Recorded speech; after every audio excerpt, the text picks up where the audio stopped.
Road ప్రయాణం ఇష్టం ఉండని వారు ఎవ్వరూ ఉండరు. ఎందుకంటే రోడ్డు ప్రయాణం చేసినప్పుడు ప్రకృతిని ఆస్వాదించడం, దారిలో టూరిస్ట్ స్పాట్స్ చూడటానికి వీలుగా ఉండటం, అలాగే ఫ్యామిలీ అండ్ ఫ్రెండ్స్తో సరదాగా లంచ్ చేయడం, ఇలాంటి అనుభూతులు ఉండేది ఒక్క రోడ్డు ప్రయాణంలోనే. మనం చూసే అరకు, ఊటీ ఎంత బాగుంటాయో ఇలాంటి వాటిని మించి ఒకప్పుడు రోడ్డు ప్రయాణం ఉండేది. ఇండియా మ్యాన్ అనే బస్సు ఒకప్పుడు కలకత్తా నుంచి లండన్ వరకు ఉండేది. Almost 10,000 kilometres of road journey అది. ఈ బస్ రూట్ స్టార్ట్ చేసింది ఆల్బర్ట్స్ ట్రావెల్స్ వాళ్ళు. ఈ బస్సు ప్రయాణం వచ్చేసి 1957లో స్టార్ట్ అయింది. అది లండన్లో స్టార్ట్ అయింది. దాని తర్వాత నుంచి అది ట్రావెల్ అవుతూ బెల్జియం, దాని తర్వాత అక్కడ నుంచి వివిధ దేశాలను కవర్ చేస్తూ వెళ్ళింది. దాంట్లో Germany, Austria, Yugoslavia, Bulgaria, Turkey, Iran, Afghanistan, Pakistan, తర్వాత వచ్చి ఇండియా, ఇలా అన్ని దేశాలు కవర్ చేసుకుంటూ వచ్చేది ఆ బస్. ఈ బస్ 1957లో జూన్ 5న కోల్కతాకు చేరుకుంది. ఈ బస్ కెపాసిటీ వచ్చి 20 మందికి మాత్రమే ఉండేది. కొందరు అప్ అండ్ డౌన్ జర్నీ కూడా చేసేవారు. సింగిల్ జర్నీకి 85 బ్రిటిష్ పౌండ్స్ అయ్యేది అండ్ 2-వే జర్నీకి 145 బ్రిటిష్ పౌండ్స్ ఉండేది.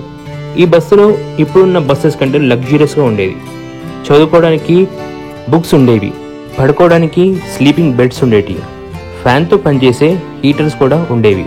ఈ హీటర్స్ కొన్ని ప్రాంతాలు చలిగా ఉండేవి కదా, ఆ టైంలో వారికి చాలా ఉపయోగకరంగా ఉండేవి. వాటితో పాటు అన్ని సౌకర్యాలున్న వంటగది కూడా ఉండేది ఈ బస్లో. అప్పుడు కూడా మంచి ఫుడ్ ప్రొవైడ్ చేసేవాళ్ళు. మార్నింగ్ బ్రేక్ఫాస్ట్, మధ్యాహ్నం లంచ్, ఈవినింగ్ స్నాక్స్ అండ్ నైట్లో డిన్నర్ కూడా చాలా మంచిగా ఉండేది. ఓ 10 సంవత్సరాల తర్వాత ఆ బస్ ప్రయాణం చేసిన తర్వాత ఒకరోజు దానికి యాక్సిడెంట్ అయింది. దాని తర్వాత అది సర్వీస్ లేక అయిపోయింది.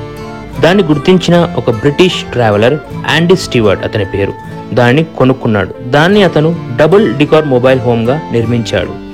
ఓనర్ మారాడు కాబట్టి కామన్గా బస్ పేరు కూడా మారుతుంది. అప్పుడు దాని పేరు ఆల్బర్ట్గా మార్చాడు. 1968 అక్టోబర్ 8న సిడ్నీ నుంచి ఇండియా మీదుగా లండన్కి సర్వీస్ స్టార్ట్ చేశారు. ఈ బస్సుకి దాదాపు 132 డేస్ పట్టింది లండన్కి చేరుకోవడానికి. సిడ్నీ నుంచి పెర్త్కి రోడ్ రూట్లో బస్సు ప్రయాణించింది. దాని తర్వాత పెర్త్ నుంచి ఒక షిప్లో సింగపూర్కు చేరుకుంది. అక్కడ నుంచి తిరిగి బస్సు ప్రయాణం స్టార్ట్ అయింది. 132 రోజుల తర్వాత లండన్కి చేరుకుంది ఆ బస్. ఈ బస్ టోటల్గా 15 ట్రిప్స్ వరకు పూర్తి చేసింది.